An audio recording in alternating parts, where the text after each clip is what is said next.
Hey there, welcome to your week 2 journaling assignment. So this week we talked a bit about those neural connections in your brain that drive behaviors, learning to associate movement with the things that you used to associate food with, like dancing it out to celebrate instead of going to happy hour, or going for a walk when you need a break, or taking 5 minutes to meditate when you're stressed, instead of turning to a box of Ghirardelli brownie mix, which I've totally done, by the way.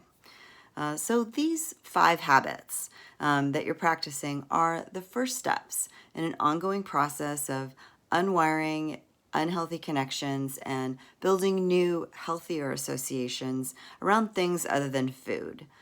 Because eventually you want to get to a place where you can associate food with fueling your body, which is what it's for. Now, what's important to remember is the goal of this process is not to live a life where you can never have a slice of birthday cake. You can never have a drink at a party. You can never toast champagne on 4th of July or New Year's Eve. Food is a wonderful, enjoyable part of living, and being on a diet does not mean deprivation and denial. My goal is to help you create a life where food is an integral part of your fitness and well-being. And we're going to do that by creating healthy boundaries and understanding when we are using food for something other than, it's meant to be used for. And when we can, in that moment, replace food with a healthier alternative that is going to support our self-care and long-term health. This week's journal entry is about paying attention and noticing what you associate food with that you might not realize you're associating food with. It's about how you think about food, which maybe you've never thought about before. When I started paying attention and looking at the way that I treated food and used food, I realized that food was something that was always there. It didn't really matter if I was happy, if I was sad, food was there. It was there when I was angry or frustrated or tired or depressed. Food was always there, even when it wasn't appropriate.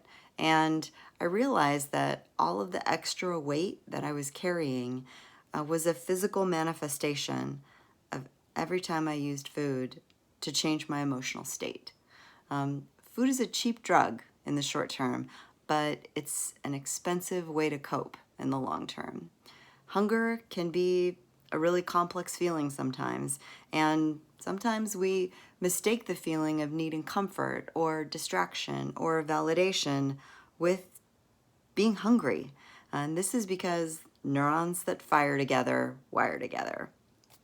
So the first time that you skin your knee and your mom gives you a cookie, you eat that cookie and that sugar releases a flood of dopamine. And because of this chemical reaction going on in your brain makes an association between carb consumption and pain relief. It's as powerful as the nicotine in a cigarette, calming you down and amping you up. You're using food like a drug to change your chemical response to a situation. And when this event response has been happening again and again and again for 10 or 20 or 30 years, you can find yourself living with a brain that has convinced itself that a cookie is the only thing that can relieve pain. And so the beauty of the human brain is that it's plastic.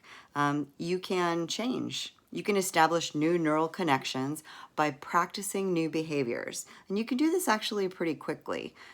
Think about how fast it took you to associate wearing a mask with feeling safe, if you're one of those people who doesn't think the coronavirus is a hoax. That's how fast you can change a habit. That's how fast, when you expose your brain to new experiences and then reinforce that behavior again and again, you can literally rewire your brain.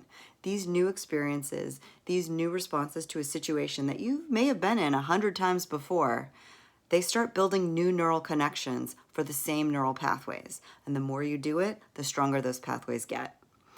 This allows a new response to be conditioned in your body, in your brain, and the old response to atrophy.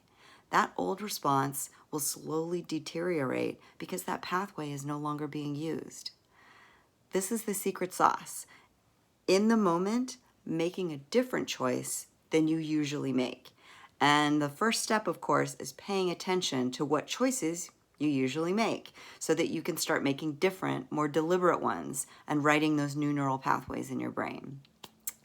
Now, I know this sounds really, really sciencey and cuckoo, and you can Google it, but what I want you to do this week with your journal entry is write down all the feelings that you maybe don't realize you're associating with food and with eating, and all the things that you might not realize you're doing automatically, just on autopilot because of those beliefs.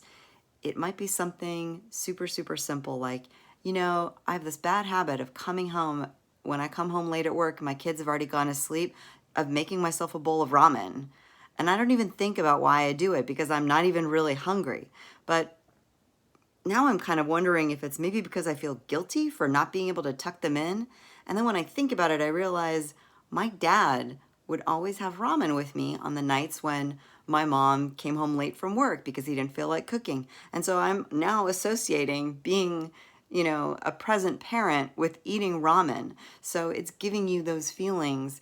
And now all you know is, okay, so it's not really about the ramen. It's not really about being hungry. It's about me wanting to feel a certain way and using food, like a drug, so that you're not eating 83 grams of carbs every time you feel guilty for working late. Another example is, I've been finding myself eating out more with my friends for the last few months. And every time we go out, like I order appetizers and I order dessert and I end up eating way more than I really need to eat. And then you start unraveling that and going back and thinking, God, it makes me think about when I was a college student, I was broke and I could never afford to go to dinners like that with my friends because I couldn't afford to split the bill. And then you kind of put together the fact that you're associating crab wontons and lava cake with economic stability and friendship. So you have to find ways to be close with your friends and feel financially secure while still eating sensibly. And we'll get to work on replacing those behaviors later in this course. But for now, I just want you to focus on thinking about what you eat, when you eat, where you eat, and why you eat. So how are you connecting food to feelings other than hunger? That's your assignment for this week. And I hope that it brings up some things that maybe you hadn't thought about. It's not always simple as like, I go on a bad date and I come home and eat a pan of brownies. Like that's not really the only reason that people put on weight.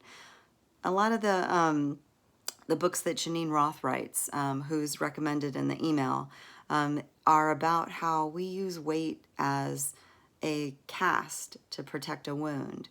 And so being aware of what you're eating and when you're eating and why you're eating is really, really important because your body seeks security. It seeks to protect itself. And if you eat less carbs and start dropping that weight, you have to think about that armor is slowly being removed and that wound is being exposed. And if you're not prepared, you'll just put the weight back on because we don't like to not feel safe. And if weight underneath all of that discomfort and shame and embarrassment and frustration is really what makes you feel safe, you will not let it go because nobody wants to feel unsafe in the world. So start this week thinking about food and what you think about food. And don't worry about delving too deep. You'll find that when you're on this journey, stuff will come up and you'll be like, that's weird. I never even thought of that. And you don't need to start revisiting traumas. You just need to start paying attention so that you slowly get to a place where you're really only eating when you're hungry and you're using other methods of coping than food and eating so that you can have a healthy balance. And that's it for week 2, and I'll see you tomorrow for week 3. Thanks.